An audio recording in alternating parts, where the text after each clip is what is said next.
Merong kumalat sa amin na balita na isang aso raw na kulay itim, yung mismong aso namin na bagong panganak, kinain yung kanyang mismong anak. Grabe, siguro aswang na ubuang. Ay.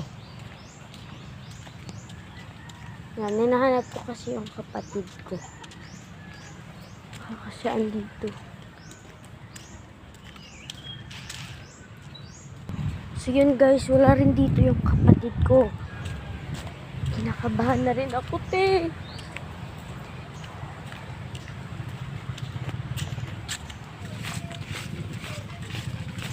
Tara dito. Dito lang, Timuro. So, ibilin pa lang ng cellphone. Alam mo nga, bit-bit sina nga.